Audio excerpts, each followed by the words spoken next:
C'est bon ça.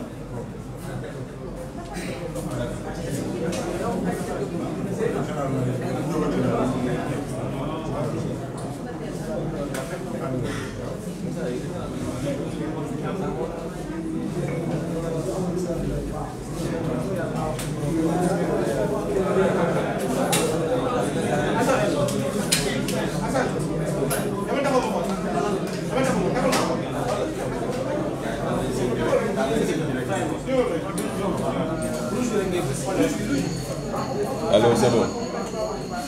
Allô, allô.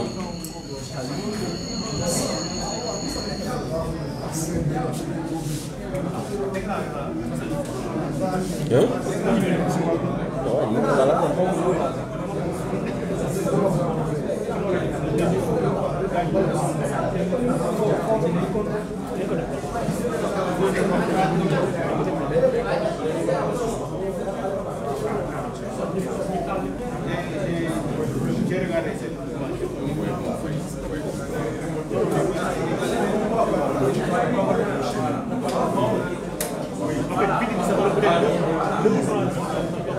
C'est bon. C'est bon.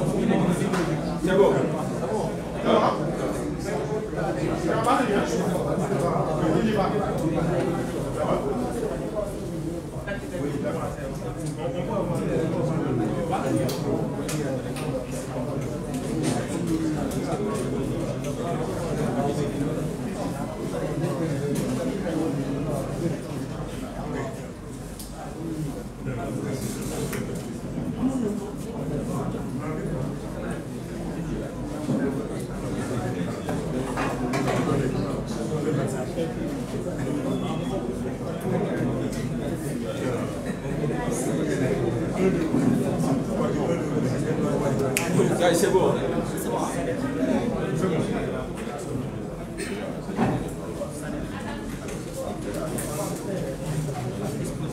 Gars, c'est OK pour tout le monde.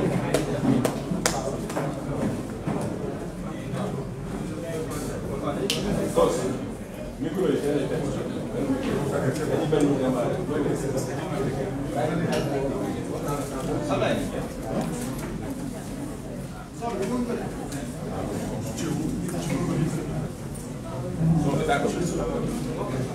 D'accord.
Madame, Messieurs, nos chers amis de la presse, le président Ousmane Sonko est arrivé dans la salle. Nous allons débuter le point de presse. Je le rappelle, il s'agit tout simplement d'une déclaration de presse. Il n'y a pas de questions. Donc, la parole est au président Ousmane Sonko.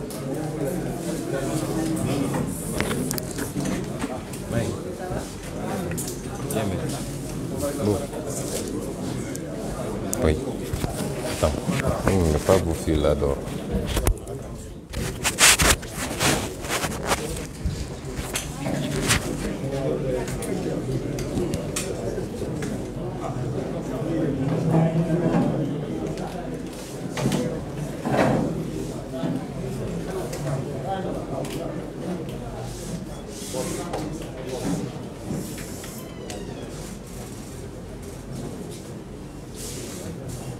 mbokk yi asalaamaaleykum ñu ngi leen di nuyu di leen ziar ci bésu àjjuma bi di nuyu di jaajëfal suñu mbokku presse bi di nuyu bépp sénégalais boo xam ne yaa ngi ñuy suivre tey ci waxtaan bu gàtt bi nga xam ne fas yéene nañ ko am ak yéen. ñoo woote woon waxtaan wi ñu sumb ko ci diir wu gàtt nag ngir fas yéene waxtaan ak askan wi ci lu ama am solo ndax dañoo nekk ci jamono joo xam ne mën nañ ne li tubaab di wax tournant mooy jamono joo xam ne la fii la Sénégal ak Afrique war a jaaree siggi ba faw waaye fii it lañu mën a jaare nooteel gi ñu noot depuis juróom-benni xarnu juróom-benni siècle tey nooteel googu wéy ci lu yàgg ba suñuy doom ak suñuy sët ak suñuy sëtaat nar ko dund ci ni mu gën a jafee sax que ñun ñii niñ koy dundee. waxtaan wi nag dañ koy tënk ci wenn mbir moo xam ne defe naa àjjuma tey jii la mat ab semaine gannaaw Macky Sall ak gouvernement am ba ñu jàllalee Assemblée nationale benn dogal benn loi boo xam ne lu dangereux la ci réew mi. ñu ne woon nag nañ ci waxtaan ma biral léegi ni waxtaan wi solo si du waxtaan ci dimension technique u loi bi ndax loolu lañ ca waroon wax nañ ko keroog jàpp naa it boobu ba léegi avocat yi wax nañu professeur université yi wax nañu praticien droit yi wax nañu ci li jëm ci wàllu technique. waaye jàpp naa ni sénégalais yu bëree bëri natt nañu mbir mi wax nañ ci kon li may waxtaan ak yéen tey mooy li nga xam ne moom la ñu baaxoo ñun ci suñu wàllu politique mooy di yee askan wi di xippiloo askan wi ba ñu xam lan moo nekk ci gannaaw lépp loo xam ne Macky Sall ak nguuram ñu ngi koy sumb loolay solo su waxtaan bi tey ba ci njëkk mooy kan moo nekk ci gannaaw loi bii nga xam ne dañ koy binduloo dañ koy woteloo ay loi waaye léeg-léeg ña koy woteloo ak ña koy defloo seen intérêt day taseeg intérêt Macky Sall. loi bi loi bu doy waar la ndax réew àdduna bi yépp kenn amu ci loi bu ni mel Sénégal moo ko njëkk a am en tout cas man réew yu bëri yoo xam ne jànkonte nañu ak terrorisme dem naa jékki seen législation maanaam la ñu am ci ay loi ci lu jëm ci mbirum xeex terrorisme dama wax réew yi nga xam ne ñoom jànkonte nañu ak terrorisme waaye gisuma ci benn réew, du Amérique, du Angleterre, du France, du Chine, du xawma kan ak kan, gisuma ci benn réew boo xam ne jàllale na ci assemblée nationale am lu mel nii ci ay loi. waa léegi lan moo waral réewum Sénégal nga xam ne musuñoo am problème ak terrorisme, musu fee am, lan moo waral ñu jékki-jékki rek Macky Sall mel ni ku xëmmiliku ne non seulement damay def benn loi ci terrorisme, waaye jël li gën a garaaw ci lu ñu mus a def ci loi ci terrorisme mu jàllale ko ci assemblée nationale. dama bëgg sénégalais bu nekk laaj boppam laaj boobu, parce que lu am solo la. lan moo làqu ci gannaaw loola?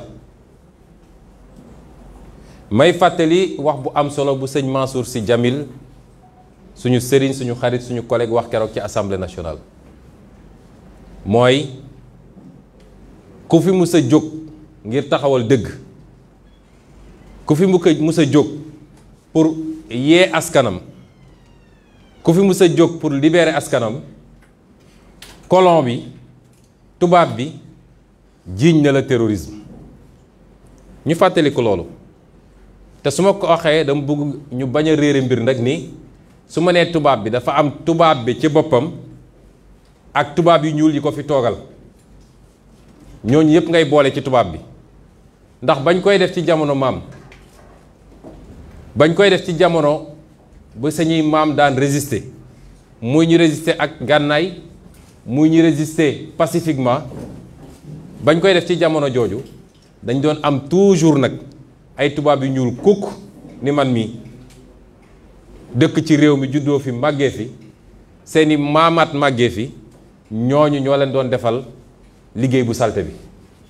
loolu nag dañu fi ba tey, ne mu amee woon ci jamono maam noonu la amee suñu jamono. may wax ni loi bi boo ko jëlee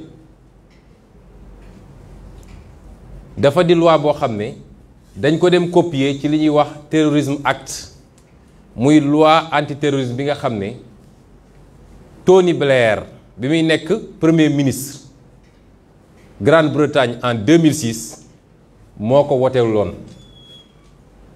waaye may fàttali collègue ni bi mu koy wotelu dafa fekk mu amoon attentat yi amoon Londres en 2005. nee naa ba tey jii de déggaguma ñu ne Sénégal terrorisme am na fi, te bu dee ñun rek sénégalais entre ñun terrorisme du fi musa am, parce que duñu peuple boobu. mais loi bi fa lañ ko jëlee. boo jëlee loi boobu jël loi bii Macky Sall jàllale, da ngay gis ni dañoo dem copier rek coller ko.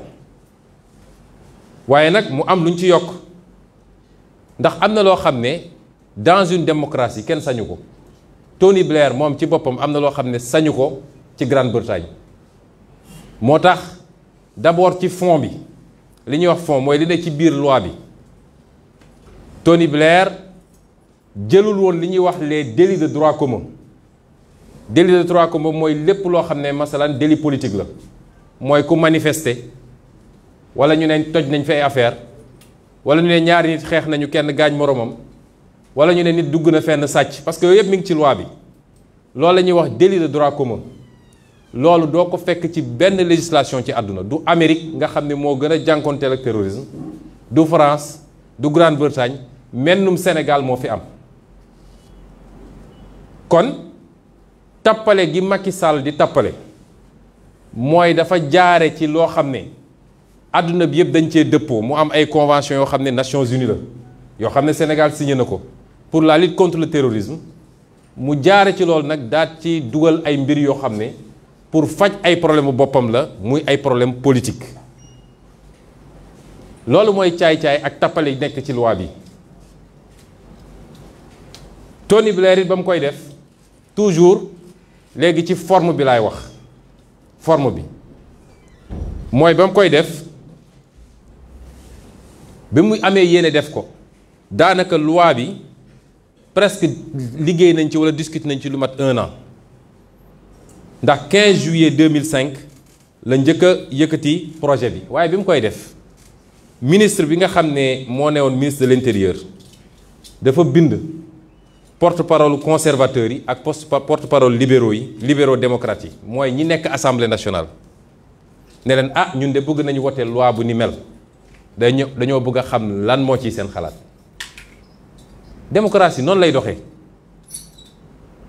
ñooñu xool mbir mi càmbar ko critiquer ko wax ko liñ koy wax mu toogaat ñaari weer muy 15 septembre mu bindaat beneen lettre ne leen li ngeen wax lii lañ ci gis lii lañ ci wàññi lii lañ ci yokk xool leen ñooñu xoolaat wax ko liñ ci xalaat loi bi doog a dem assemblée nationale. bi mu demee assemblée nationale yóbbu nañ ko seconde lecture et même troisième lecture mooy su dee député dañ ne loi bi doyuñu dañ koy delloo gouvernement mu xoolaat ko tëggaat ko doog ko delloo siwaat loolu yëpp am fa te teewut bañ koy wote ci la Tony Blair am défaite bi gën a rëy ci défaitam ndax li mu bëggoon li gënoon a am solo ci loi bi mooy li ñuy wax détention préventive mooy suñu nee Ibrahima Thiam mii dañoo soupçonné ni kii terroriste la ñu mën koo dem téye waaye mu ne woon dafa bëgg ñu téye ko lu mat 90 jours pour que police mun a def liggéeyam.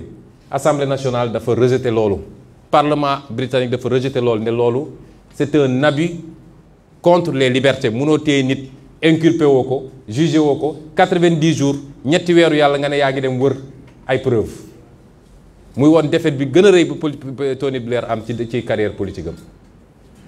ñun nag Sénégal Macky Sall ak ñi mu àndal dañuy dem def li ñuy def liggéey ci ay weeri weer xëy rek ne procédure d'urgence. Est-ce que xam nga Sénégalais xam nañ ñuy procédure d'urgence mooy lii assemblée nationale ndeysaan góor gi Moustapha Niass buñ ko joxee jox ko ndigal nag ne ko lii lu jàmp la mu mel ni dafa am ñu taxaw buntu Sénégal nag yor ay bombe di waaj a éclater ñu ne ko lii lu jàmp la il faut ngeen voter ko tey gën saa gudd ci juróomi fan yi il faut ngeen voter ko il faut ngeen jaaree ko commission pare woote assemblée nationale plénière pour ñu wote loi bu toll nii foog nga ni waroon nañ ko mën a woote te askan wi kenn xamu ci dara loolu war na am ci réew mel ni Sénégal une loi comme ça nga ne da nga koy wote en procédure d'urgence wax naa leen Grande-Bretagne fi mu jaar foofu la États-Unis jaar foofu la France jaar foofu la keneen ak keneen te ñooñu ñi ngay jokkanteeg ñi ngi am problème terrorisme tous les jours waaye teewul jaaral nañu mbir mi fi mu war a jaar ba ñu wote la ñu war a wote te nañ ko war a wotee ak ni mu gën a rafetee loolu mooy caay-caayu Macky Sall ak nguuram ak ñii mu yor ci assemblée nationale nga xam ne aw gétt la woo xam ne fu leen sàmm bi ne nii rek foofa la ngeen jéggal mu waxee ko noonu nag waaye mbir dañ koy woowee ci turam. kon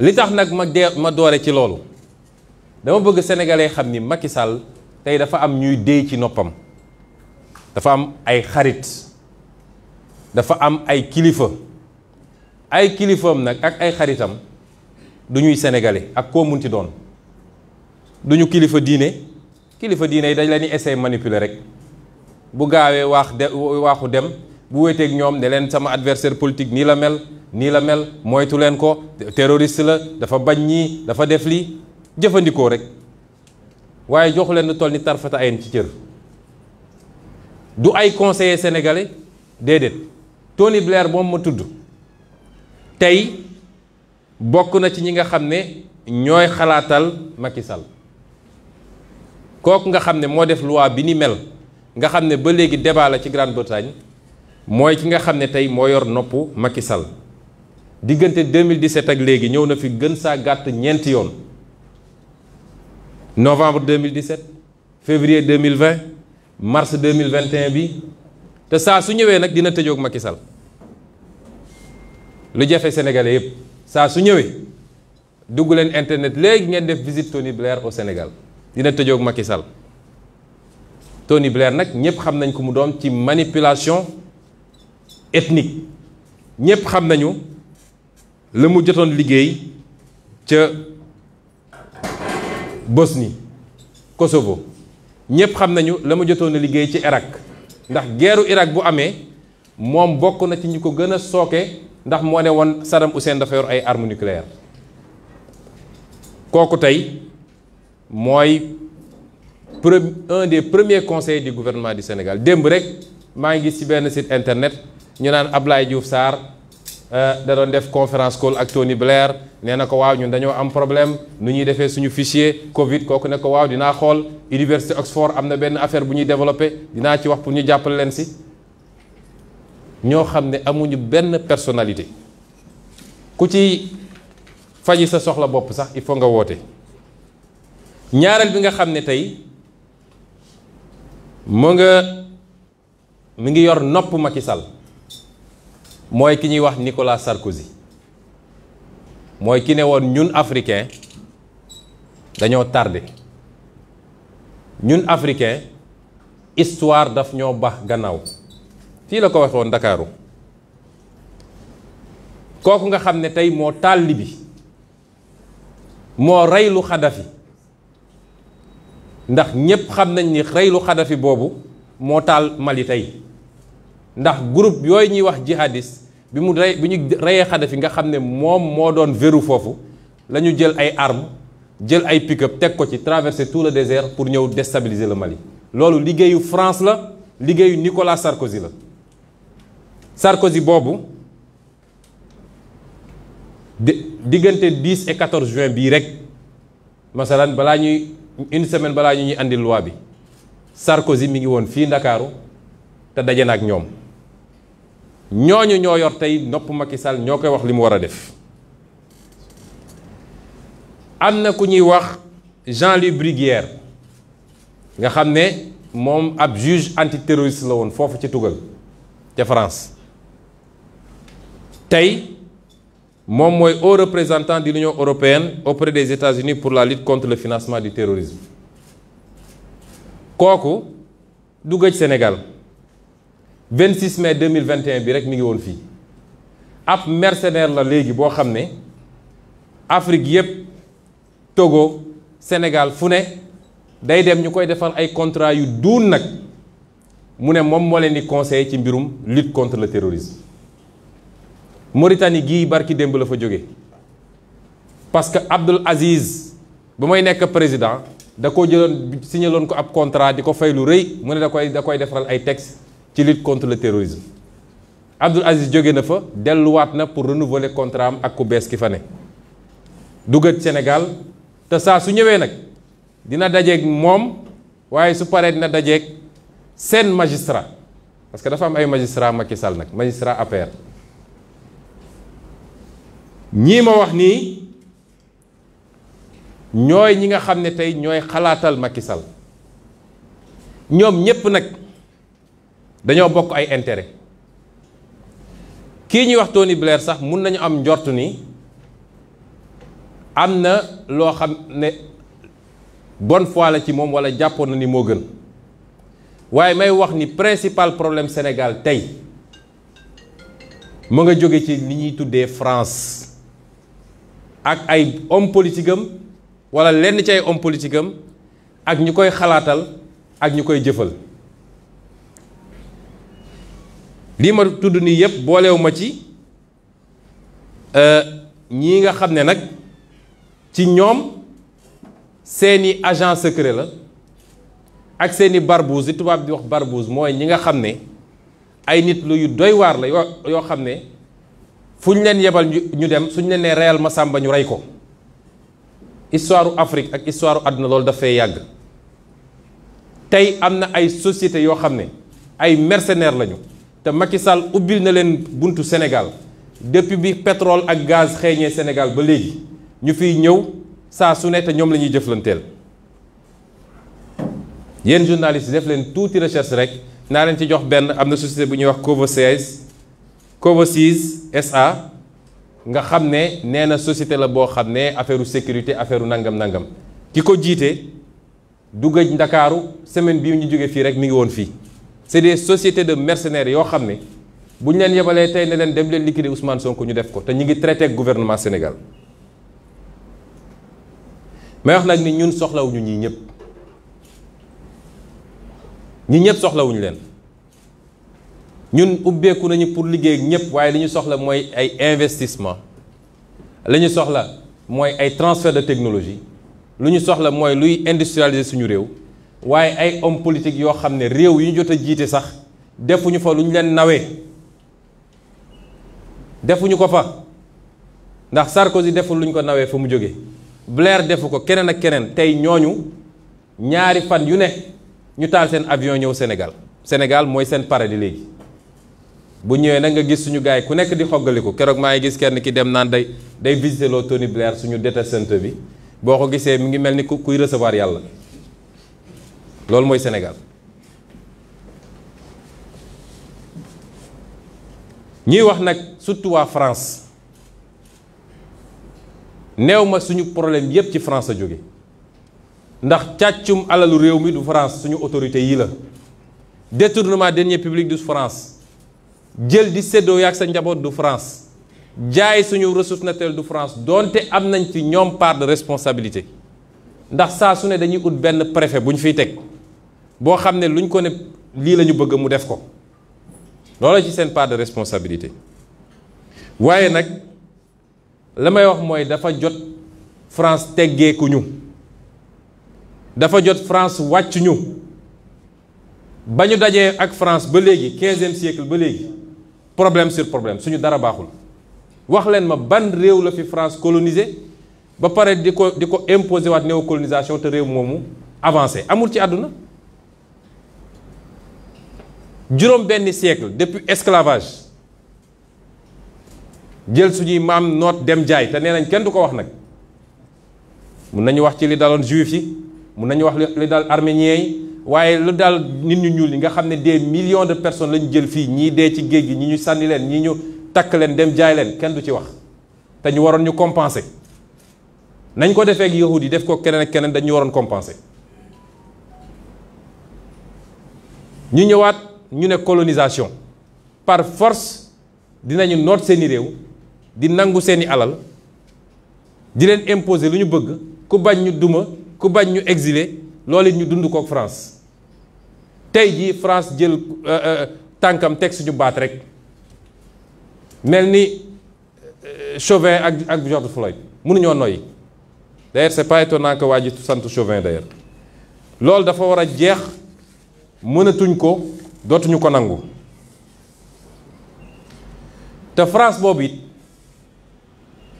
dafa am loo xam ne jaral na ko lu ne man damay wax ni dafa jot France def ni ay moroomam waaye bëgg a wéeru ci yeneen réew yi rek di leen noot Allemagne mooy première puissance économique d'Europe te Allemagne wéeruwul ci benn réew nootul kenn Italie Espagne keneen ak keneen Norvège Suède nootuñu kenn mennum France moo ñu fatt rek ne du fi jóge mu jaral ko nag chaque fois il faut mu faxas ku mu fiy teg moo tax complot ak Macky Sall mooy nu Macky Sall di fexe ba am 3e mandat ñuy wax France nag dootoo ñu imposer kenn ci réew mi c'est fini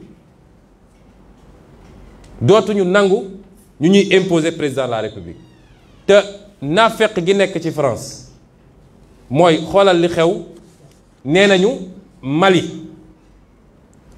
mere nañu Maliens yi parce que dañu interrompre processus de transition wax ma processus constitutionnel de mais processus de transition bi dañ ko interrompre waaye Tchad nee nañu bravo doomu Idriss Déby bi te kooku dafa interrompre le processus constitutionnel loolu mooy hypocrisie France la ñuy wax fii ak li ñuy def fële bokkul seen intérêt rek la ñu xam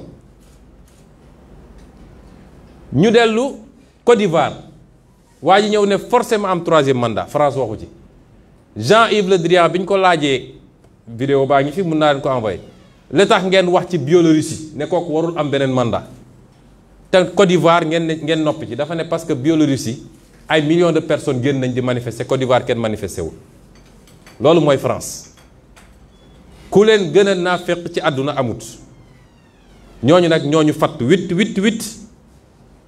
ñooñu ñoo ngemb Macky Sall may wax nag bi dama bëgg mu leer ñun contre ñu peuple français amuñu benn problème ak peuple français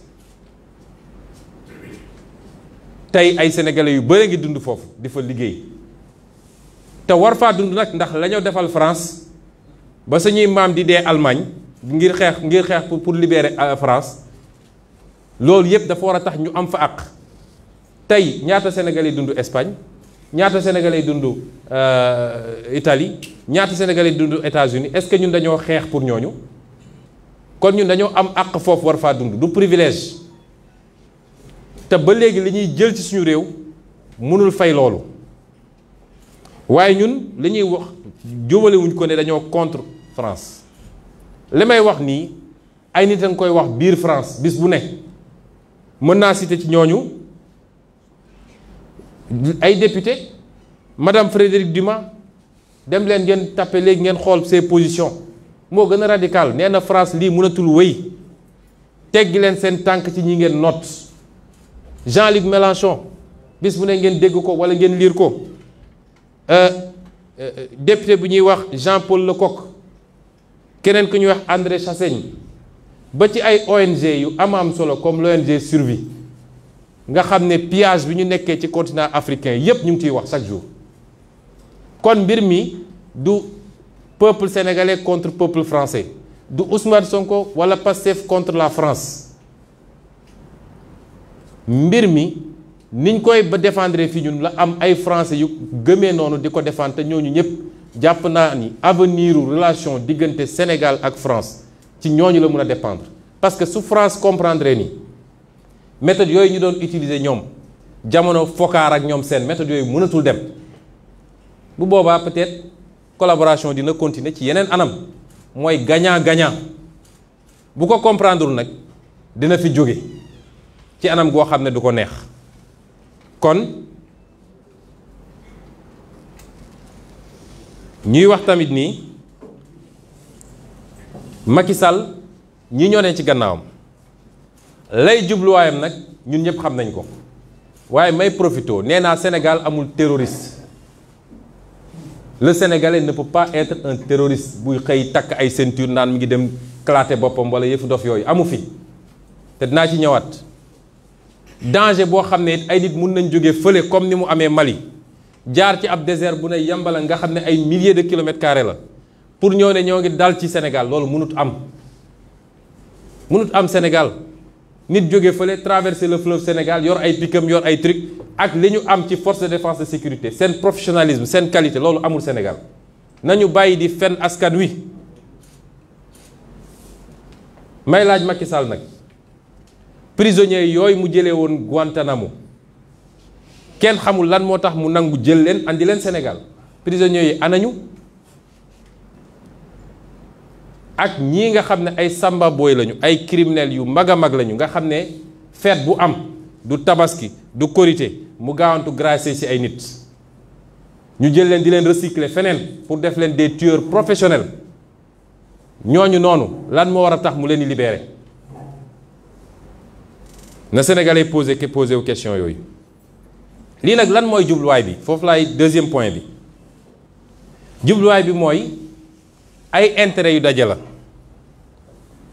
waaye intérêt yi mun naa ne intérêt Macky Sall ak ñi mu àndal mooy nu ñuy def ba toogaat ci bopp réew mi nu ñuy def ba am un troisième mandat lii ñuy poser comme acte rek yëpp foofu la jëm intérêt tubaab yi mooy naka la ñuy def ñoom ba nii ñu nootee ba am fi toujours ay présidents yoo xam ne lu ñu ñëw ne leen signé leen ñu ne gongo lii nga xam ne mooy alal gi ñu yàlla jox mooy suñu géej gi suñu pétrole suñu gaz suñu zircon ba léegi xeebatuñu suñu suuf si ñuy bayee sax nañ la ñuy def rek ba mun tegu seen loxo te am ay président de la république yu leen koy daganal ñaari intérêt yi ñoo daje ñooñu nag dañoo gis lu ñu musuta gis mooy dañoo gis pour la première fois une menace politique et citoyenne. C'est important, menace politique et citoyenne. Parce que mbir mi du ñun rek acteur politique mais conscience citoyenne bi juddu léegi te développé wu rapidement ci Sénégalais yi ba ci si wàllu li nga xam ne suñuy valeur la mu am ñu jóg ne ji am na loo xam ne duñu nangu ku ñu ko imposer loolu moo leen jaaxal moo tax may wax ñépp nag gis nga loi bi ndànk-ndànk lañ koy korkone waaye liñ ci jublu mooy suñu demee képp koo xam ne ñoom la ñu bëgg ak li ñu bëgg a imposer boo nee lii bokkul ak ñun suñu gis-gis ñu dugal la ci organisation terroriste yi masalan ku fi jóg ne ñun d'accorduñu ñu neenal ngóor jigéen ba nit lu ko neex mu génn solo lu ko neexee ne day def gay parade fii Sénégal mooy ay góor jigéen yuy défilé yuy def lu ko neex ku ko wax ne d'accord ba ñu ne kii terroriste la. gis ngeen keroog bi ñu defee manifestation contre mbirum góor jigéen ñoom seeni organisation cité nañu ay nit ba jël sax ay xalif généraux ne ñii ay terroriste lañu France na leen interdire bu ñu duggati suñu territoire. syndicaliste bu fi jóg di casse droit am ñu ne terroriste la. système la ñu bëgg a andi boo xam ne système dictatorial absolu ba benn kàddu gu àndul ak ñoom du mun a jib ci réew mi loolu mooy seen jubluwaay na ko Sénégalais yépp xam. kii nga xam ne nag mooy parti Pastef moom cible principale la ci Pastef cible principale la ci li tax ma wax ko mooy boo seetee ba seet la ñuy jublu mooy bu ñu waxee ci financement bi par exemple Pastef mooy le seul parti fii au Sénégal ci loo xam ne lu fës la moo fi andi un mode de financement innovant et participatif mooy nañ ko tàmmee woon di def parce que Pastef pas-pas moo ko lal ñi am pas-pas yépp nag moo xam ci wàllu diine gis nañ ko ci daayira yi moo xam ci wàllu association quartier moo xam ci association politique da ngeen naan la ñuy def ñun dañuy dajale suñu doole ñun defal ko suñu bopp ndax bëgguñu dépendre ci kenn bëgguñu ay lobby ne suñu gannaaw bëgguñu ay intérêt yu lëndëm nekk suñu gannaaw moo tax Pastef taxaw neen ñun dinañu def appel sénégalais yépp nag xeebuñu ci kenn ku ci am sa téeméeri dërëm ba ci ku ci am sa 100 millions boo ko yéenee boo gisee sa bopp ci li ñuy xeex te jàpp ni lii njëriñu réew mi la nga yéene ko jëkkatil nga joxe. bañ ko defee temps yële yàlla def sénégalais yi tontu ci bu baax ñu am ci lenn loo xam ne sax daanaka bëriwul ndax lañ ca am yépp moom Macky Sall ba may dem Fuuta la mu fa dépensé ëpp na la ñu dajale ñun ñëpp pour def suñu tournée nationale. waaye loolu tiital leen ngeen dégg cuuj boobu mu teg ci ministère de l'intérieur nga xam ne moo gën a dangereux luy danger ci Sénégal attan naa jaay waa këram yépp pour ay intérêt personnel am ngeen dégg ko mu taxaw menacé ne day dissoudre Pastef ñoo ngi koy xaar parce que loolu la ñu bind ci loi bi dama ne àdduna ba mu daj réew àdduna yépp américain bu dëkk France am na sañ-sañu joxe cotisation ci parti républicain wala parti démocrate allemand bu dëkk Sénégal am na sañ-sañu joxe cotisation ci CDU buñ ko toppee bu baax sax dafa mel ni kon ku nekk Italie bokk sab daayira ngeen dajale seen addiya ne da ngeen di andi ay terroriste ngeen wala seen financement terroriste la ab sénégalais bu ne fu ko neex ne man parti bii laa bokk sama dërëm dama ko ciy dugal nga ne ko doo ci dugal parce que dundoo Sénégal te kooku am sañ-sañu wote am sañ-sañu yónni ay waajuram am sañ-sañu sax gouvernement ne inondation am na ñëpp cotiser nga ne man cotiser na nga ne kooku du cotiser ci Pastef te ñoom ñuy sàcc alalu réew mi di dem di def seen campagne ay milliards yoo xam ne ci alal Macky Sall lii muy wër nii di lambar-lambari fan la ko jëlee ban waa APR moo cotiser oto yi muy dawal fan la ko jëlee ñun ñu ne la tuuti li ñu mën a am ci sénégalais yi ñu ne ko fi def ñu tas sa parti nous les attendons. J'en profite d'ailleurs pour lancer officiellement la seconde phase du programme Nemmeeku Tour mooy sénégalais yépp nag ñun xeebuñu dara ku nekk fii ba ku nekk Liechtenstein wala xaw ma fan ku ci am téeméeri dërëm yow mécanicien bi yow menuisier bi yow marayeuse bi yow ku gis boppam ci li ñuy liggéey yow mi nekk bitim réew mu nekk fii ku ci am looy joxeel 1 million de sénégalais bu ñu joxee ku nekk 500 francs 500 millions la parti bu sérieux noonu lay liggéey te dërëm bu ñu collecté bu ñu woowee dañ leen ne dërëm bii kii moo ko joxe numéro carte d'identité ma ngi nii sénégalais la amul benn 15 boo xam ne day jógee ci bitim réew. loolu nag dinañ ko def lancé waat ko ci fan yi ba gis kan mooy taxaw nag ne moo ñu koy tere. objectif itam toujours mooy nu ñuy def ba suñu alalu réew ñu continuer téye ko.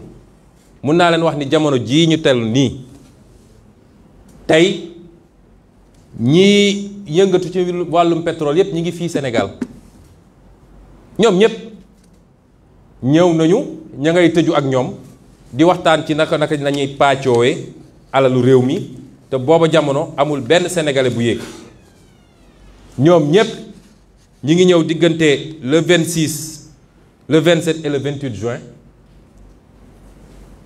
vol Air France moo leen andi AF 718 mun naa leen ci waxal nii ñi ñëw bëri nañu lool boo seetee ki nga xam ne mooy vice-président Total marketing mi ngi fi ki nga xam ne mooy président Total Petroleum Ghana mi ngi fi ki nga xam ne mooy directeur non exécutif Total Nigeria mi ngi fi ki nga xam ne mooy DRH Total Afrique mi ngi fi vice-président HSE mi ngi fi Total Afrique secrétaire général Total Afrique mi ngi fi vice-président digital marketing réseau Total mi ngi fi PCA Total Afrique président Total Nigeria président Total Afrique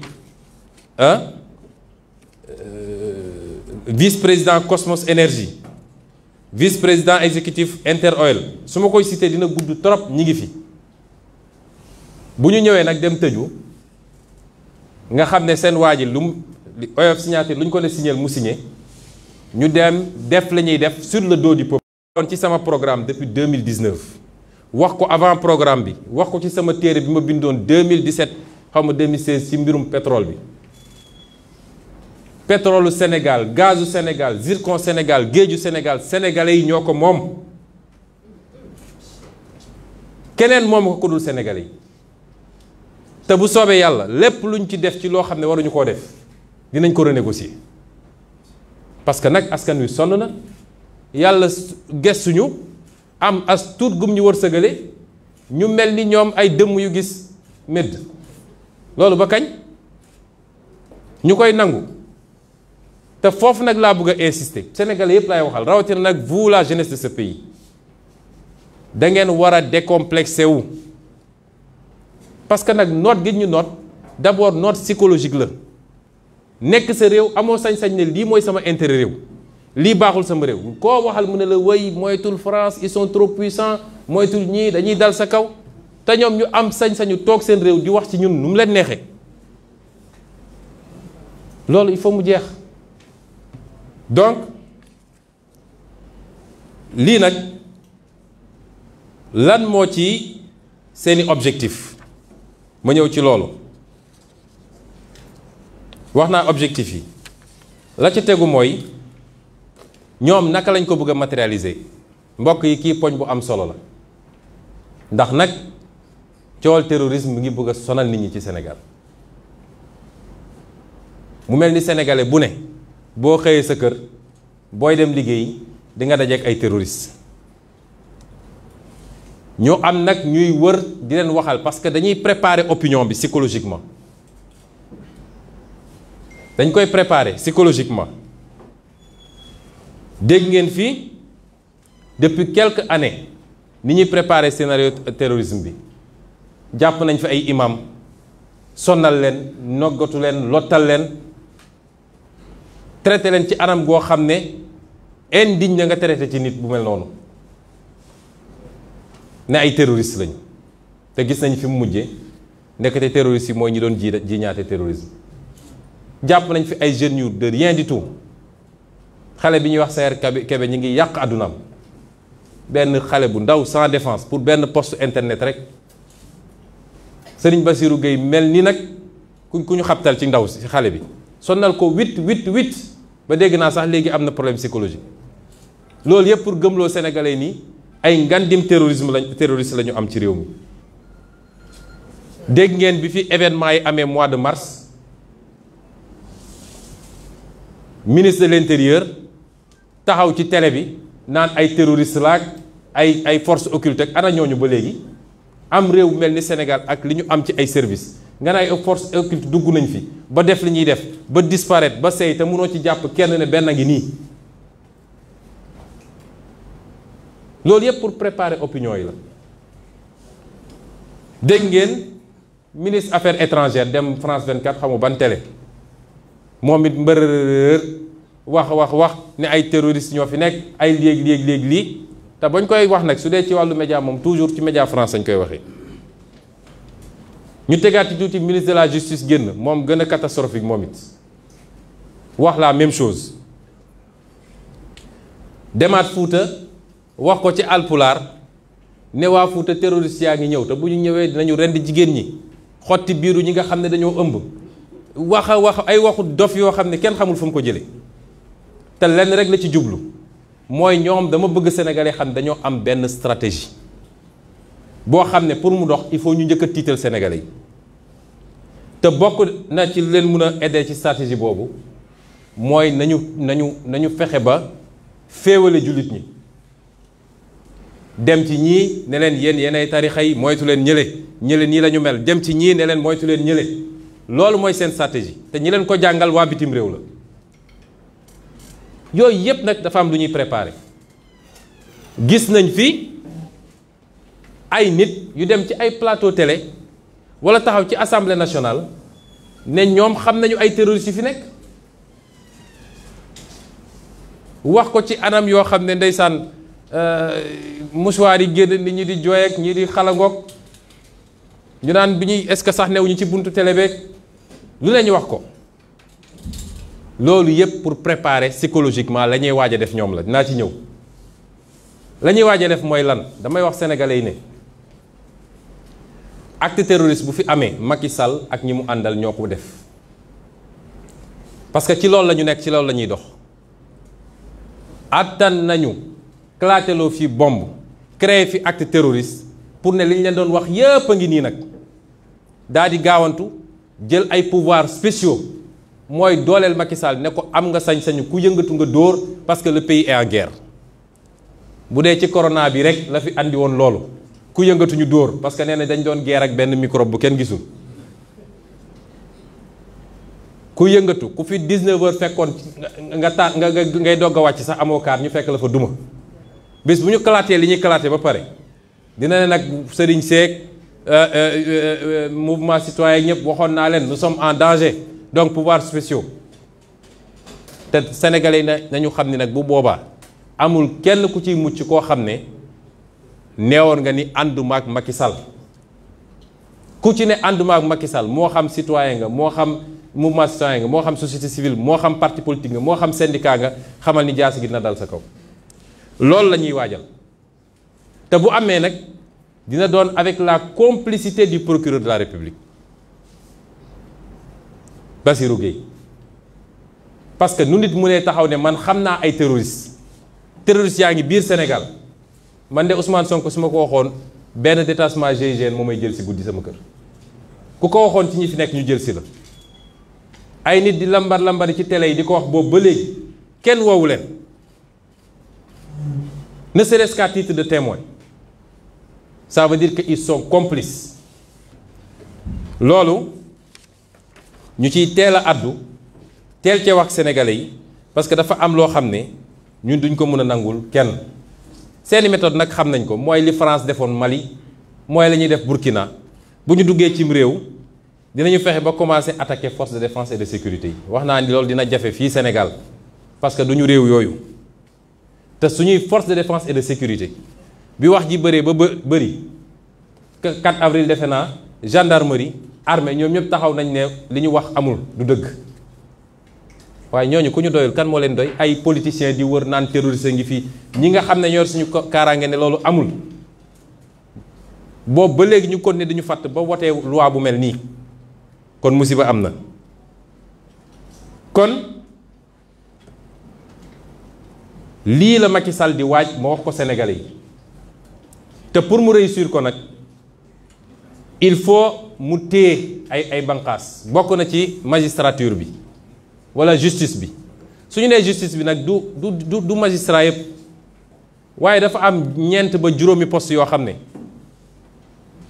dégg naa waxtaan na ak benn magistrat mu ne ma bi ñu nee dañuy proposer ay réformes ay Burkina Faso yi fii lañ doon ñëw di jàng ci ñun waaye léegi raw nañ ñu parce que Burkina Faso boo demee poste magistrat bu libre appel à candidature la appel à candidature mooy dañuy woote ne magistrat bu remplir critère bi ak critère bi mun na déposer dossier ñu def sélection bañ ko bëggee andi Sénégal Macky Sall da leen ne poste procureur poste doyen des juges cour suprême conseil constitutionnel ak xawma ban kooku moom mënuma bàyyi ñu def ko loolu parce que ban njëriñ la am ma nekk président su ma mënul ne tëjal leen ma kii wala bàyyi leen ma kële noonu la ko waxee moo tax poste yooyu ñooy musiba Sénégal li ñuy waaj yëpp nag il faut ñu téye loolu te téye nañ ko yokk ay âge de la retraite yóbbu ay 65 ans 68 ans yokk salaire nommé ay nit yoo xam ne ñëpp xam nañ ki ñu doon pour téye ñaareel bi mooy nañu fexe ba commandement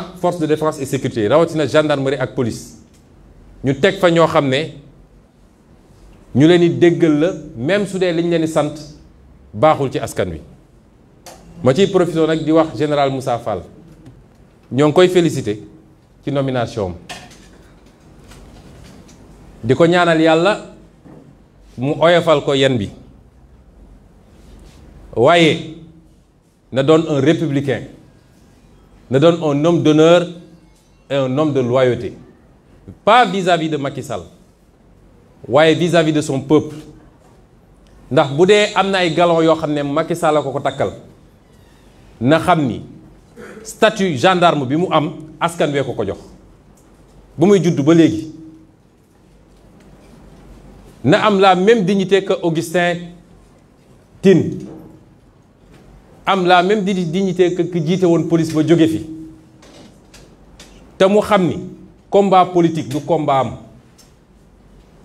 combat politique diggante ñun acteurs politiques yi la c'est pas le rôle de la gendarmerie bu dee nag dafa joxe assurance ni dina livrer ay opposants à Macky Sall nit ñu ko waxee na ko teg ci suuf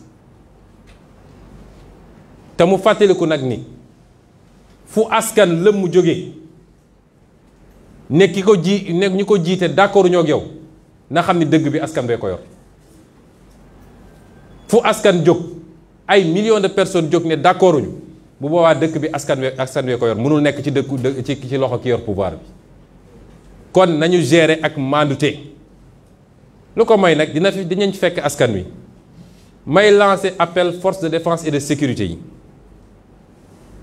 yéen ñii nga xam ne yéenay nekk ci troupe yi yéen ñi nga xam ne yéenay exécutants yi yéen ñi nga xam ne yéen yor commandement intermédiaire yi bu leen kenn defloo loo xam ne contre votre peuple la bu leen ko nangu jaru ko benn nit ak njabootam ak ay nitam jaruñu ko bu leen ko mus a nangu comme ni ngeen ko mus a defee te nag na ngeen di vérifier seeni munitions parce que gis nga événement mars bi mu fi amee man dañ maa interpellé envoyé ma sax ay audio ay nit yu doon wax ay tubaab ne dañuy def comme ni ñuy def ci yeneen réewu Afrique yi mooy munitions yi ñu leen di jox yi ñuy wax arme ki bal yi nga xam ne bal blanche normalement warul rey dañuy fexe ba jaxase ay bal réel yoo xam ne day mel exactement noonu bu ko defee bu ñu tiiree rek benn ñëw nekk te bal réel la mu àndi problème bu ñaar ñeent dee rek nit ñi dañuy daw parce que sénégalais dañoo ragal lool. kon nañ ciy bàyyi xel nañuy vérifier seeni jumtukaay bu leen kenn def loolu loo xam ne day dal ci kaw askan wi parce que yéenay askan wi amul lu askan wi di dund te dund leen ko. ma daaneel nag ci lancer un appel aux Sénégalais et aux Africains rawatina ndaw ñi diaspora bi élite intellectuelle yi kilifa diine yi jigéen ñi bu leen nangu ku leen lëndëmal lii yëngu li ko yëngale ko ëpp doole dafa am lu tegu ba pare mooy révolution mooy moomaat suñu bopp waay àdduna yépp mënul yeewu nag ba mu des Afrique européens ñoom bi ñu yeewoo kenn xamul kañ la ba noot àdduna coloniser ñu traite négrière et cetera ba léegi ñu ngi yeewu nag américains yi yeewu te ñooñu nag la ñu war a jël exemple ñi nga xam ne dañ leen nootoon ni ñun ñu fexe ba moom seen bopp te tey ñoo noot àdduna Amérique ci la bokk Chine ci la bokk Inde ci la bokk keneen ak keneen ci la bokk Afrique rek ngay gis ni ba léegi ñun rek la ñu noot dafa mel ni ñun rek a yeewoogul ba kañ dafa jot nag ñu moom suñu bopp di décider suñu bopp am suñu sañ-sañu bopp moom suñu kopparu bopp am suñuy moyen de défense bopp mun a doxal suñu économie ni ñu ko bëggee loolu moo nekk en jeu actuellement dama bëgg que yéen ñëpp ngeen xam loolu bu leen nangu ku leen divertir waaye bu leen nangu surtout ku leen noggatu parce que it initiative yu mel ni yàgg naa am Afrique de waaye bu ci egsi fii moo amagul woon moo tax ñoom ñu jaaxle moo tax ñu ne tey foog ñu faagaagal ko kon nañu jël suñuy matuwaay la may wax toujours lu leen mbir mi jaral rek nañu ko jaral ñun bu dee ñoom daf leen jaral te jaraluñu nañu xoolaat suñu bopp parce que li ñu nekkee jaamu yàlla la defar sa réew la gérer sa avenir doomi ki sët la kooku jaamu yàlla mënu koo raw kon nañu jaral dara teyit bu leen nangu ku leen tasaare divertir ci ay combat yoo xam ne jaru ko may wax ni ay tournée économique Macky Sall yoonu ñun suñu yoon newu ci bu ci kenn dem naan da ngay manifester wala di xeex wala yu demee noonu Macky Sall sénégalais la am na sañ-sañu wër Sénégal bu ko neexee mu fay fu ne keroog bi ñuy jógee Bambey ci dëju Aïda Mbodj bi diggante Bambey ba Thiès yaa ngi gis ñu yëpp kaar yi am na sañ-sañ bu ko neexee mu foyee xelam comme ni Ousmane Sonko amee sañ-sañ dem def ay tournéem te kenn du ko déranger loolu mooy combat bi kon bu ñu tasaaroo ci ay combat xam ngeen combat bi lan la moom la ñu war a liggéey bés bu ne waajal ko mooy ñaar la ba ca njëkk mooy dootuñu fi nangu fii Sénégal ku ñu noot te duñ ko nangu ci Afrique dootuñu nangu fii Sénégal ñu am projet ba yaakaar juddu ñu xëy ñoom ñu ànd ak seeni tubaab ne tey ñu faagagal ko dootuñu nangu Sénégal ñuy liquider des adversaires politiques waaye duñu nangu Sénégal troisième mandat am fi Macky du fi def troisième mandat bu ko France soxlee nag mën nañ ko may waaye nañu concentré wu sur l'essentiel nañu dajale suñuy doole waajal préparer xeex yooyu parce que su dee moom daf ñoo bëgg a won ni am na fit dina xam ne ñu ko ëpp fit la fi fekk loolu mbokk yi la ñu bëggoon wax ci lu gàtt ci lu jëm ci lii te du lu tuuti nag ma bëggoon ñépp bàyyi ci xel ñépp xam ni la ñuy rumanaat ak li ñuy waajal mun na yàq lu bari ci réew mi comme nag yàlla daf ñoo féete fii ñu féete il faut ñuy àddu la ca des nag sur le débat technique wax naa ko léegi boroom xam-xamu droit yeeg ñoom seen wax nañ ci dañ ci continuer wax rapidement en français.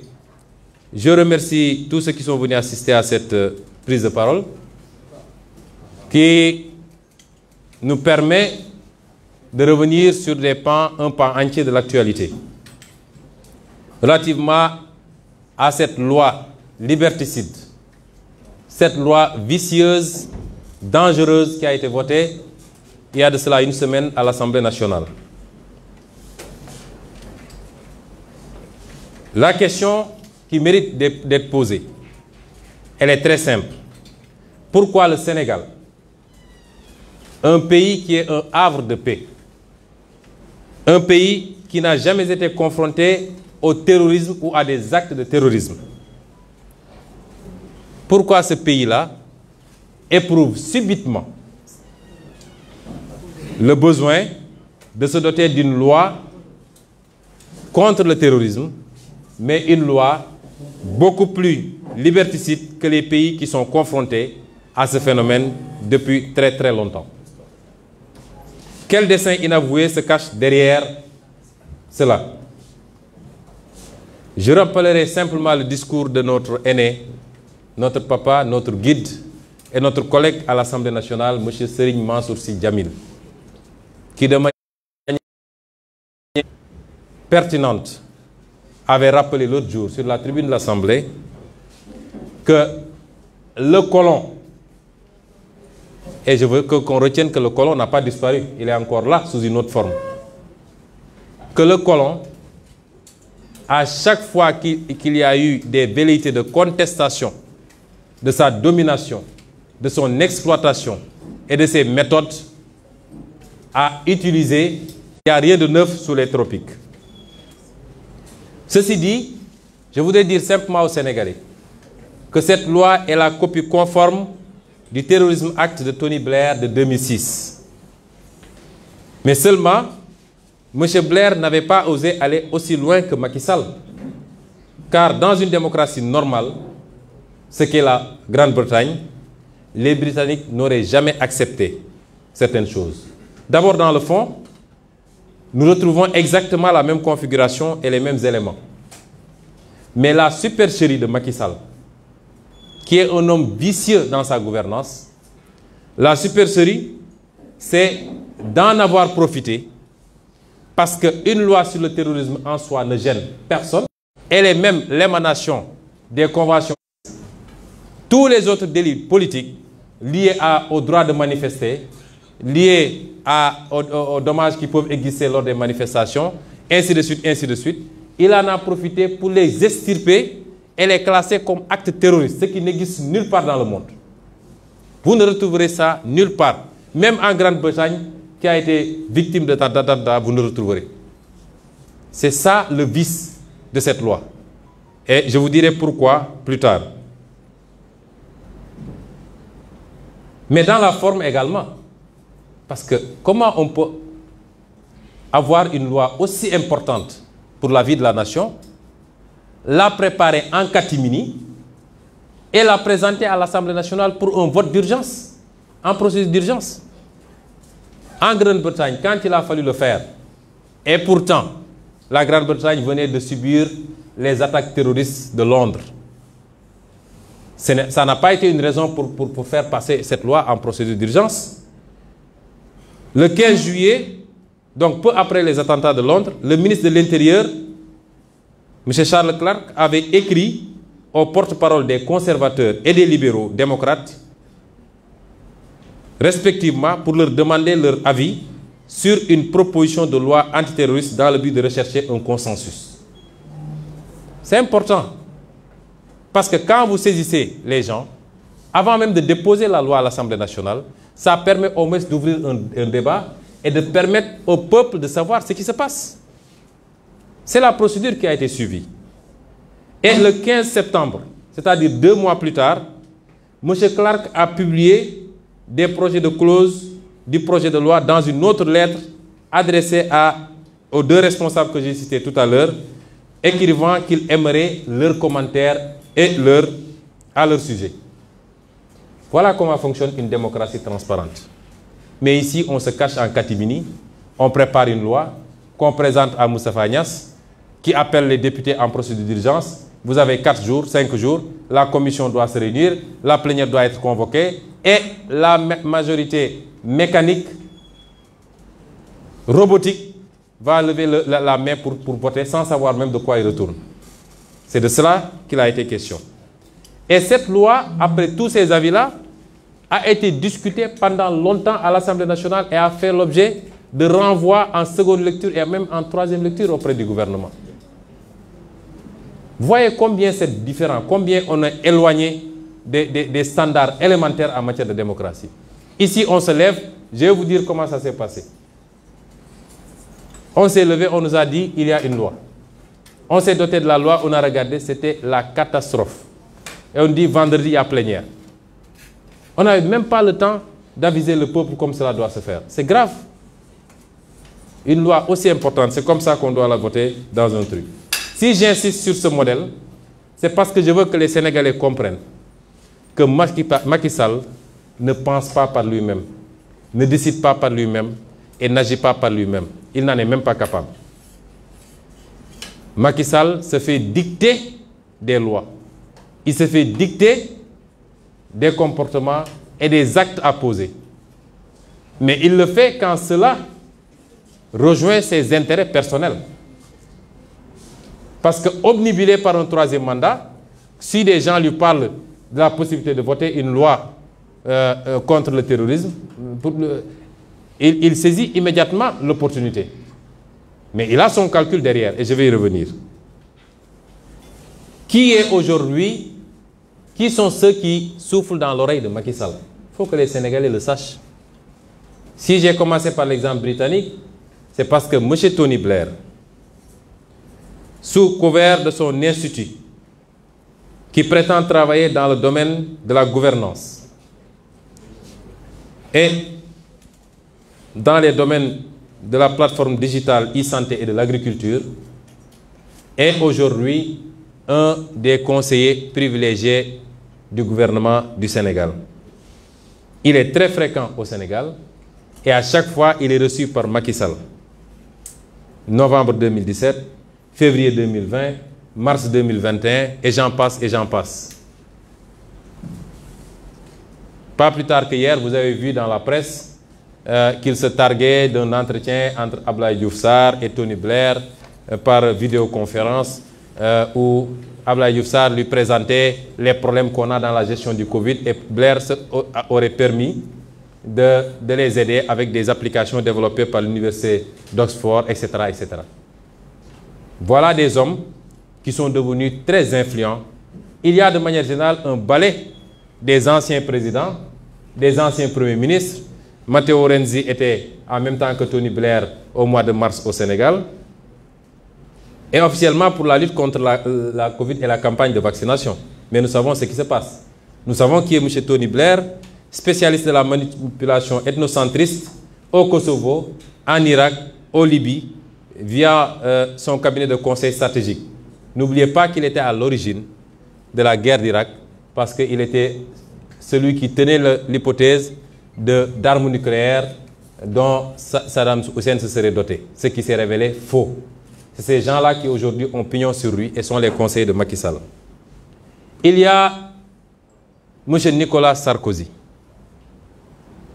l'homme qui nous avait traité d'attardé historique, que nous ne serions pas suffisamment entrés dans l'histoire, que nous sommes dans l'éternel recommencement, l'homme qui a fait liquider Mohamed Kadhafi, déstabiliser la Libye et déstabiliser le Mali, parce que nous savons que le Mali a été déstabilisé à partir du problème libyen. L'homme qui a fait assassiner lâchement Kadhafi. Cet homme-là aujourd'hui, dont même la France ne veut plus, poursuivi d'ailleurs, cet homme est fréquent au Sénégal. Je vous dis que sa dernière visite en date, c'était du 10 au 14 juin. Il a quitté la Côte d'Ivoire où il était avec Jean-Yves Le Drian pour piquer sur Dakar et se faire recevoir avec le tapis rouge par toutes nos autorités.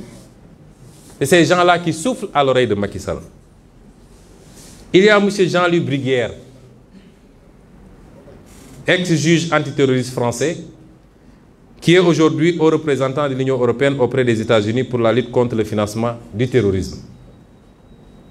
Il était à Dakar il y a à peine un mois, parce qu'il était à Dakar le 26 mai 2021. Ce monsieur s'est doté d'un cabinet de conseil en matière de lutte contre le terrorisme et a signé des contrats juteux un peu partout en Afrique. Il était au mois de septembre 2020 en Mauritanie pour renouveler son contrat. En réalité, c'est un spécialiste de la traque des opposants africains. Tout opposant africain est terroriste pour lui. Et il est grassement payé pour le faire. C'est ces gens-là qui soufflent aujourd'hui à l'oreille de nos gouvernants et qui sont à l'origine de toutes ces suggestions. Bien évidemment, Macky Sall en profite largement pour y ajouter tout ce qu'il veut par rapport à ses cibles personnelles. Je ne parle même pas de tous ces agents de renseignement, particulièrement de la France et autres barbouzes qui pullulent dans notre pays, toujours prêts à exécuter les basses besognes comme du temps de Foccart. Parce que les méthodes sont maintenant beaucoup plus vicieuses, mais elles n'en sont pas pour autant complètement annulées. Elles n'en sont pas pour autant, ils n'ont pas pour autant abandonné toutes les vieilles méthodes de liquidation comme ça a été fait avec les Sankara, les Lumumba, etc. Mais les méthodes sont beaucoup plus vicieuses maintenant. C'est des méthodes de destruction d'opposants par tous les outils modernes que nous connaissons. Aujourd'hui, Macky Sall a ouvert la porte à des sociétés de mercenaires. Depuis que le pétrole et le gaz, depuis que l'odeur du pétrole, du gaz sentent, plus toutes les autres ressources, nous avons toutes sortes de sociétés de mercenaires. Et je demanderai aux journalistes de faire de petites recherches sur la société Covesaes SA, d'un certain Laurent Clerc, régulièrement à Dakar, et qui prétend avoir des méthodes pour se débarrasser des opposants. Je dis que nous n'avons pas besoin de toutes ces reliques politiques. Des reliques politiques chez eux, nous n'en avons pas besoin ici. Nous sommes ouverts à travailler avec tout le monde, dans le sens d'une collaboration gagnant-gagnant. Nous avons besoin de gens qui investissent en respectant les lois de ce pays, réaménagées d'ailleurs. Nous avons besoin des gens qui transfèrent de la technologie. Nous avons besoin de gens. Il faut que ça cesse. Il faut que ça cesse. Je ne suis pas en train de dire que la France est à l'origine de tous nos maux. Elle n'est pas responsable de la corruption de nos élites. L'argent du peuple qui est volé tous les jours, détourné dans des comptes offshore, détourné pour construire des immeubles à gauche, à droite, détourné pour corrompre de l'électorat. Ça, la France n'en est pas responsable. Même si son attitude complaisante peut y jouer pour quelque chose. La France n'est pas responsable du clientélisme, des détournements de deniers publics, de l'incompétence de nos leaders, incapables d'identifier les priorités. Elle n'est pas responsable forcément du bradage de nos ressources, même si elle en bénéficie très largement. Tout ça est de la responsabilité de nos dirigeants, incompétents, incapables et qui ne sont pas des patriotes du tout. Mais il est temps que la France lève son genou de notre cou. 7 siècles de misère faits de traite humaine, de colonisation et aujourd'hui de néocolonisation, cela suffit. Il est temps que la France nous foute la paix. Il est temps que la France prenne exemple sur ses voisins européens. L'Allemagne est la première puissance économique d'Europe, loin devant la France. La 3e ou 4e puissance économique du monde. L'Allemagne n'exploite aucun pays, aucune colonie. Je peux citer l'Italie, je peux citer l'Espagne, qui avait des colonies avant, mais qui n'exploitent personne, qui ne font pas ingérence, qui n'imposent pas des dirigeants dans leur ancienne colonie. Au nom de quoi la France croit pouvoir continuer à nous imposer des dirigeants, à faire des choix à notre place. Cela doit cesser et l'Afrique nouvelle, la jeunesse africaine, les élites africaines, la diaspora africaine dit non, ça ne peut pas continuer. L'hypocrisie de cette France se vit et s'exprime tous les jours. Prenons exemple du cas du Mali et du Tchad. Au Tchad, où le processus constitutionnel a été interrompu, la France a applaudi et son président est allé consacrer le nouveau roi. Au Mali, où ce n'est pas le processus constitutionnel qui a été interrompu, mais le processus de transition, la France a condamné et même a pris ses clics et ses claques pour dire qu'elle quitte le Mali. Ça, c'est de l'hypocrisie. C'est le 2 poids, 2 mesures. C'est le double langage que la France tient en Afrique. Quand on a interrogé M. Jean-Yves Le Drian sur la situation en Côte d'Ivoire, pourquoi la France a laissé faire un 3e mandat, il a dit simplement pourquoi il l'a accepté pour Ouattara et pourquoi elle le refuse pour la Biélorussie, puisque la France a condamné en Biélorussie, a même poussé l'Union européenne à condamner. M. Le Drian répond en disant que c'est parce qu'en Biélorussie, il y a eu des millions de personnes qui sont sorties dans les rues et que ce n'était pas le cas en Côte d'Ivoire. Voilà comment la France traite les questions africaines. Personnellement, nous n'attendons absolument rien de la France. Nous voulons qu'elle cesse de s'ingérer dans nos affaires. Que le peuple sénégalais puisse avoir le droit de choisir librement Et non pas parce que la France a choisi un candidat, avec les méthodes qu'on connaît. On commence par cibler les gens, on les décore dans des légions d'honneur ou dans je ne sais quel autre grade, chevalier de je ne sais quoi. On les inscrit dans des loges maçonniques et on leur dit préparez-vous, ce sera vous après. Même l'hypothèse où Macky Sall ne pourrait pas passer, nous savons qui est en train d'être préparé par la France. Cela doit cesser, ça ne se passera plus comme ça. Que l'on soit bien clair, nous n'avons rien contre le peuple français. Et en France même, des voix politiques et citoyennes se lèvent pour tenir le même discours que celui que je suis en train de vous tenir. Les députés, par exemple, Madame Frédérique Dumas, qui intervient régulièrement sur la tribune de l'Assemblée, qui écrit régulièrement au ministre des Affaires étrangères, puisqu'elle est membre de la Commission des Affaires étrangères, pour soulever ce comportement injuste de la France vis-à-vis de l'Afrique, tient le même discours que nous. Messieurs Jean-Luc Mélenchon, Jean-Paul Lecoq, André Chassaigne, tous députés, tiennent le même discours que nous. Et des centaines d'autres voix. L'ONG Survie, comme d'autres ONG, font un travail extraordinaire dans le même sens. Nous disons à la France d'écouter ces voix qui lui parlent de notre schéma, d'une autre collaboration entre l'Afrique et la France. Beaucoup plus juste, beaucoup plus équitable, mais beaucoup plus durable.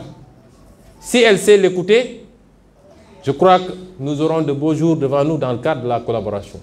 S'il ne sait pas l'écouter, pensant pouvoir continuer à fonctionner comme du temps de nos grands-papas, cette jeunesse africaine ne l'accepte plus. Il faut que la France se prépare à une rupture définitive et à quitter l'Afrique. Parce que l'Afrique appartient aux Africains, elle n'appartient pas à la France. Elle n'appartient à personne d'autre, ni la Chine, ni les États-Unis, ni personne. Et les Africains veulent prendre le destin en main enfin. J'en profite pour lancer un appel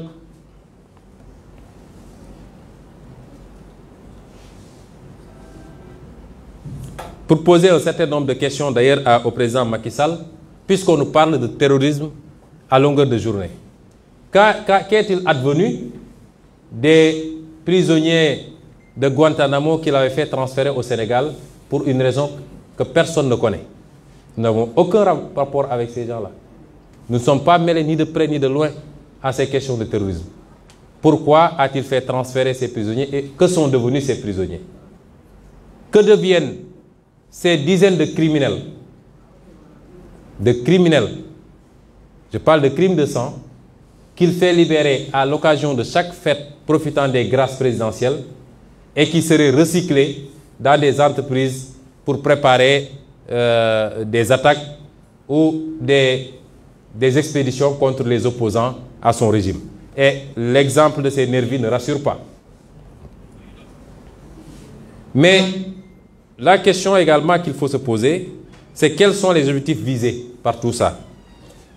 Les objectifs visés, c'est de perpétuer un système unique, un système contre le peuple sénégalais, qui dure depuis 60 ans ou même plus, qui dure, j'allais dire même depuis l'esclavage jusqu'à la colonisation. L'objectif, c'est d'imposer un troisième mandat par tous les moyens possibles. S'il faut passer par des cadavres, il passera par des cadavres. L'objectif, c'est de museler l'opposition. Toute opposition, citoyenne comme politique. L'objectif, c'est de classer des partis politiques dans le registre de partis terroristes pour pouvoir les dissoudre et emprisonner leurs leaders. Désigner tous ceux qui se battent pour des causes considérées comme contraires aux valeurs qu'on veut nous imposer, les désigner comme des terroristes ou appartenant à des organisations terroristes. Je veux dire par là que si, par exemple, dans le cadre de la lutte contre l'homosexualité au Sénégal, des Sénégalais se constituent pour dire nous ne sommes pas d'accord, et que cela va à l'encontre de la tendance mondiale, des milliards sont injectés dans cela. Les conditionnalités maintenant pour prêter même à nos États, c'est de vérifier quel traitement ils font de ces dossiers-là et quelles mesures ils prennent pour la promotion de ces groupes. Donc tous ceux qui diront je ne suis pas contraire, qu'ils s'attendent demain qu'on les catégorise comme étant des terroristes. Tous les syndicalistes qui se lèveront pour réclamer leurs droits pourraient être taxés de terroristes. Voilà les objectifs qui sont visés. Je dirais également que l'objectif, c'est la mainmise sur nos ressources naturelles. J'ai dit tantôt que tout le gratin du milieu du pétrole et du gaz est actuellement à Dakar. De Total, de Cosmos, etc. Ils sont en conclave en train de se réunir sur la manière de se partager les ressources du pays sur le dos du peuple sénégalais. Je réitère ce que j'avais dit dans mon livre, je réitère ce que j'avais dit dans mon programme. Ils peuvent faire ce qu'ils veulent, mais les ressources naturelles du Sénégal, la terre, les ressources du sous-sol, les ressources halieutiques, les ressources naturelles, pétrole, zircon, or, toutes les ressources appartiennent exclusivement au peuple sénégalais. Et que tout ce qui sera signé contre ce peuple sera dénoncé au plus tard en 2024, renégocié pour l'intérêt exclusif du peuple sénégalais. Nous sommes ouverts, nous ne sommes pas dans une dynamique d'autarcie, nous travaillerons avec tout le monde, mais dans un cadre gagnant-gagnant. Il est temps que l'Afrique se réveille et que nos peuples puissent bénéficier de leurs ressources naturelles. Que nos peuples puissent bénéficier de leur indépendance et de leur souveraineté. Cette loi vise particulièrement notre parti, PASTEF. Particulièrement. Pourquoi? Parce que les dispositions qui portent sur le financement sont orientées vers PASTEF. PASTEF est le seul parti qui, ouvertement, peut-être que d'autres le font, sans que ce soit aussi médiatisé, mais c'est parce qu'on est transparent qu'on médiatise. Si on avait quelque chose à cacher, nous n'aurions pas fait des levées de fonds ouvertes à tous les publics, ouvertes même aux médias. Nous n'aurions pas fait. Mais l'objectif, c'est quoi? C'est de pouvoir classer des organisations politiques comme organisations politiques terroristes et interrompre tout processus de financement participatif par les Sénégalais, incriminer toute personne qui verserait 1 centime à ce parti. Nous disons que cela ne passera pas. Et j'en profite pour lancer d'ailleurs la seconde phase de notre Nemmekou Tour. Dans les tout prochains jours, tous les Sénégalais, je dis tous les Sénégalais, nous ne prendrons jamais un centime d'un étranger, ça ne nous intéresse pas. Il n'y a aucun lobby derrière nous. Il n'y a aucun intérêt occulte derrière nous. Mais tout Sénégalais, où qu'il se situe dans le monde, tout Sénégalais qui a quelque chose à donner, nous sommes ouverts à collecter parce que ce projet est un projet du Sénégal, pour le Sénégal, par les Sénégalais, il doit être financé par les Sénégalais. Eux, ils pillent les ressources de l'État pour aller faire leur campagne. Avec quoi Macky Sall est en train de faire ses tournées politiques actuellement? Avec les véhicules de l'État, le carburant de l'État, l'argent de l'État. Et nous, on ne compte que sur nos compatriotes qui croient à ce projet-là et on nous dit vous ne le ferez pas dans ce pays-là. Nous lançons un appel à tous les Sénégalais et nous les attendons. Parce que le poussin qu'il a placé au ministère de l'Intérieur et qui s'est permis de nous menacer la dernière fois, quand il s'est agi de faire des levées de fonds, menacé par cette dissolution, nous l'attendons de pied ferme. Mais nous lançons un appel aux Sénégalais, menuisiers, mécaniciens, marailleurs, chauffeurs de taxi, tous ceux qui croient à ce que nous faisons, immigrés, celui qui a 500 francs, celui qui a 1 million, celui qui a 100 millions, nous sommes ouverts à collecter ces fonds-là pour les destiner exclusivement à mener ce projet qui nous est cher, qui est cher à ce pays, qui est cher à l'Afrique, à son terme. Et je dis que c'est comme ça que ça se passe dans tout le monde. Dans toutes les démocraties sérieuses, c'est les militants et les militantes. C'est les sympathisants et les sympathisants qui financent l'action politique. L'Américain qui vit à Paris est libre de cotiser pour le Parti démocrate, dès lors qu'il est américain et de nationalité américaine. Personne ne pourra nous empêcher de faire appel aux Sénégalais. Le dernier point, c'est comment ils comptent matérialiser maintenant cette loi. Cela est important, j'attire l'attention des Sénégalais. Depuis des mois, ils sont en train de préparer les Sénégalais à des actes terroristes. Je veux dire aux Sénégalais que tout acte terroriste qui serait commis sur le territoire national serait l'œuvre exclusive du moins de Macky Sall et son groupe. Et je vais dire pourquoi. Ils sont les seuls à avoir les moyens de le faire aujourd'hui. Mais les actes qu'ils posent montrent que c'est ce qu'ils préparent. Ils ont d'abord commencé à parler de terrorisme. Ils se sont acharnés sur des imams. L'imam Alioune Ndao en a fait les frais. Torturé pendant des mois pour aboutir à rien. Le jeune Sayer Kébé, pour un petit post Facebook de rien du tout. Et tellement, il y a un tel acharnement du procureur sur ce jeune que d'après les nouvelles qu'on m'a données, il aurait même des problèmes psychologiques. Un jeune qui a repris ses cours tranquillement, qu'on poursuit en appel. On s'acharne parce qu'on veut coûte que coûte faire croire aux Sénégalais qu'il y a des terroristes derrière chaque quartier. Il y a les éléments de langage qu'ils utilisent dans les médias mainstream. Il y a les déclarations du ministre de l'Intérieur lors des événements du mois de mars. Il avait dit, d'ailleurs lui c'est l'homme de l'opération Pinel-Laprade. Nos amis journalistes, quand vous le rencontrerez, demandez-lui c'est quoi l'opération Pinel-Laprade. Même pour comploter contre les opposants, il faut des noms de code français. Vous avez entendu toutes ces déclarations disant que les Sénégalais qui manifestaient, c'était des terroristes. Vous avez entendu les déclarations du ministre des Affaires étrangères, qui semble avoir complètement perdu la boussole, la pauvre dame, sur France 24, qui chantonnait la même chose. Vous avez entendu les déclarations du ministre de la Justice. Lui, c'est la calamité. C'est une catastrophe ambiante. Et vous avez entendu ces déclarations. D'abord, dans une télé, allant jusqu'à accuser même les lutteurs qui sont des professionnels qui gagnent leur vie à la sueur de leur front. Mais vous l'avez entendu au Fouta, terroriser les populations du Fouta en leur disant qu'ils sont là, ils vont venir, ils vont vous égorger, ils vont éventrer les femmes enceintes. Après, on se dit, est-ce qu'on est dans le même Sénégal? Mais tout ça, c'est calé dans un agenda. C'est d'abord préparer les gens avec un discours avant de poser des actes et de pouvoir en tirer des conséquences. Vous avez vu des Sénégalais sur la tribune de l'Assemblée ou sur des plateaux de télévision dire qu'eux, ils ont connaissance de l'existence de terroristes. Ils savent même où ils sont. Dire qu'il y aura des attaques sur des lieux très précis. Dans quel pays du monde quelqu'un dirait ça, le procureur ne réagit pas? Dans quel pays du monde?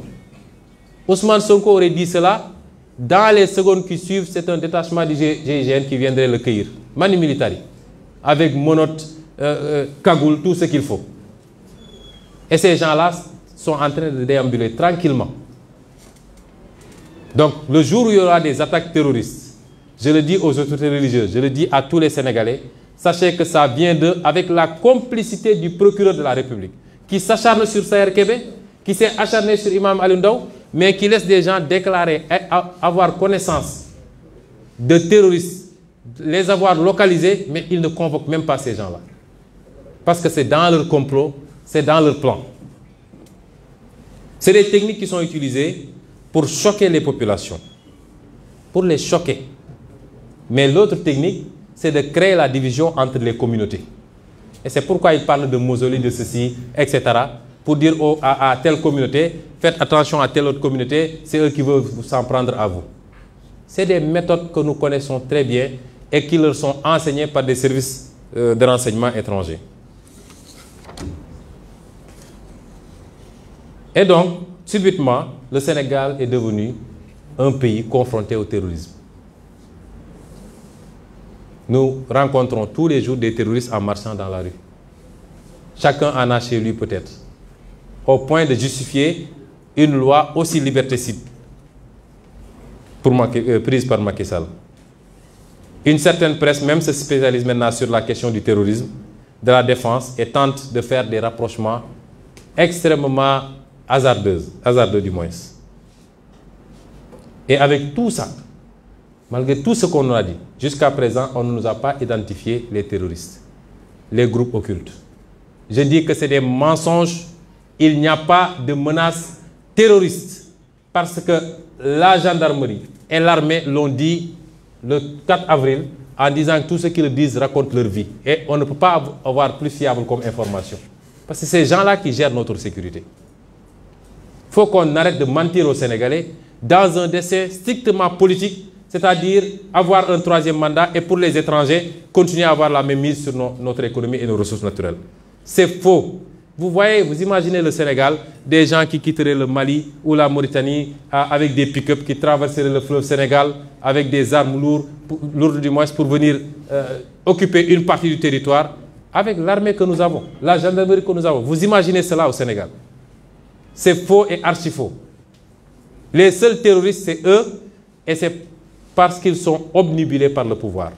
C'est eux parce qu'il y a des intérêts occultes derrière, appartenant au même logement maçonnique, appartenant aux mêmes intérêts étrangers. C'est ça qui se passe aujourd'hui au Sénégal et il est temps qu'on le dise sans prendre des gants. Parce que tant qu'on sera là à tourner autour du pot, ils pourront continuer à désinformer. Donc, pour réussir cette entreprise, Macky Sall, il lui faut également une mainmise absolue sur les piliers de la justice. Et c'est pourquoi il refuse les réformes de la magistrature. Quand les gens sont allés le voir pour lui dire, même le Burkina qui venait copier sur nous a complètement dépassé maintenant. Parce que là-bas, quand un poste est vacant, on fait appel à candidature. Il a dit non, vous pouvez le faire ailleurs, mais le poste de procureur, le poste de doyen des juges, la Cour suprême et le Conseil constitutionnel, entre autres, je n'accepterai jamais qu'il y ait appel à candidature. Parce que si je ne peux pas intervenir sur des dossiers pour dire qui on emprisonne et qui on n'emprisonne pas, ça sert à quoi d'être président de la République? C'est ce que le magistrat m'a expliqué, pas plus tard qu'avant-hier. Il nous faut une mainmise sur cela. Poste de doyen des juges, poste de procureur. D'ailleurs, la loi, la réforme du code de procédure pénale renforce largement les attributions de ces deux-là, les pouvoirs de ces deux-là, en matière de confiscation, en matière d'écoute téléphonique. Vous pouvez tous être écoutés à tout moment, et en matière de perquisition. C'est pourquoi c'est ça le système et il faut que les Sénégalais le sachent.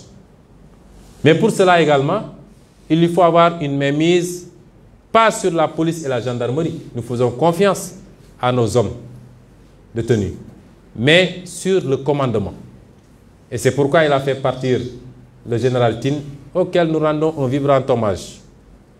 Et je tiens à dire que je ne l'ai jamais vu, on ne s'est jamais parlé, parce que demain ils vont dire qu'ils étaient de mèche.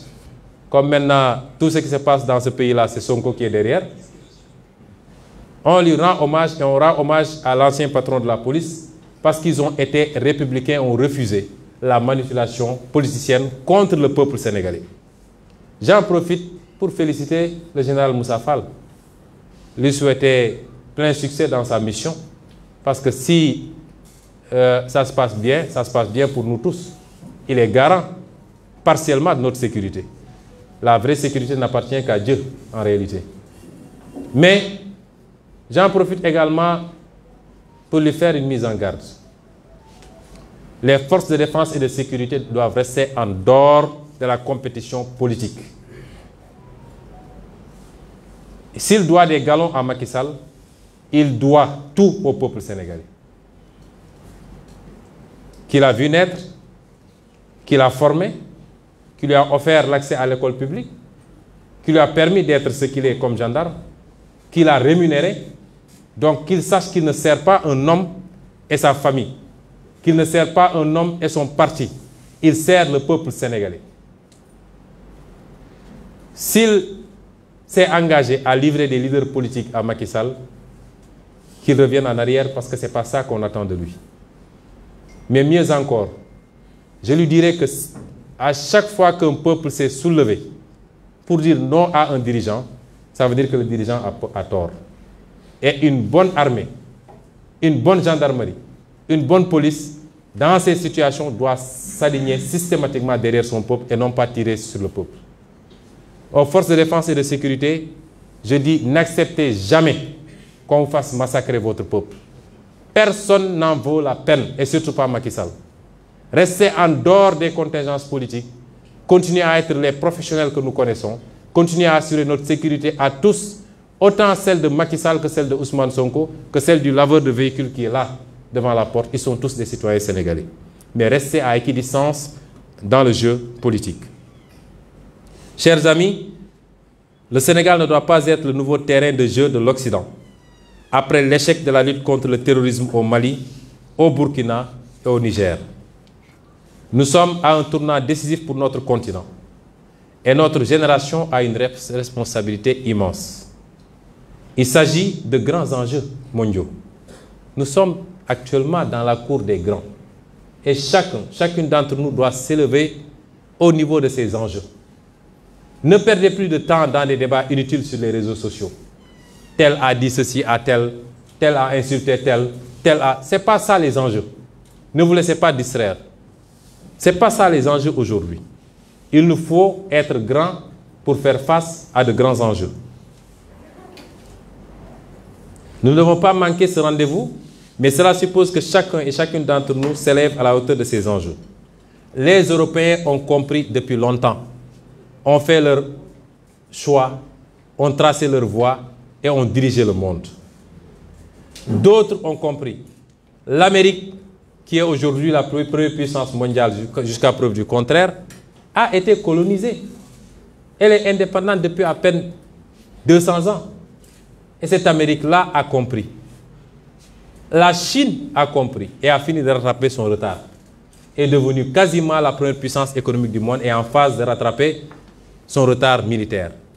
L'Inde, dans tous les continents, les gens ont compris, sauf sur le continent africain. Cela ne peut pas continuer. Ce 21e siècle doit être africain, je l'ai dit et redit. Mais ça suppose que nous soyons à la hauteur des enjeux. Mais ça suppose aussi que nous ouvrions les yeux et que nous soyons prêts pour une longue et difficile bataille. Car nous avons affaire à des gens sans foi ni loi, omnibulés par le pouvoir et l'argent, et appartenant tous aux mêmes super loges. Je demande aux militants, aux militantes, aux sympathisants, aux sympathisantes et à tous les Sénégalais, ne vous laissez pas divertir par leur stratégie de diversion et concentrez-vous sur les vraies batailles. Nous n'avons rien à faire dans les visites de Macky Sall. Laissez-le parader si ça le rassure. Concentrez-vous sur les vraies batailles. Et les vraies batailles, c'est premièrement, nous n'accepterons plus dans ce pays qu'on se serve de complot, qu'on se serve de lois iniques, qu'on instrumentalise la justice, les forces de l'ordre pour éliminer des adversaires politiques. Ça, c'est une grande bataille. La seconde bataille, c'est qu'il n'est absolument pas question que Macky Sall fasse un troisième mandat dans ce pays. Je veux que tous nous concentrions nos efforts, nos priorités à ces combats-là, parce qu'ils vont allumer des contre-feux tous les jours. Ils vont lever de faux lièvres tous les jours pour qu'on disperse nos forces à discuter du sexe des anges. Il faut aujourd'hui qu'on se recentre, qu'on se concentre, parce que l'heure est grave, mais la victoire n'a jamais été autant apportée et nous allons la remporter, s'il plaît à Dieu. Je vous remercie.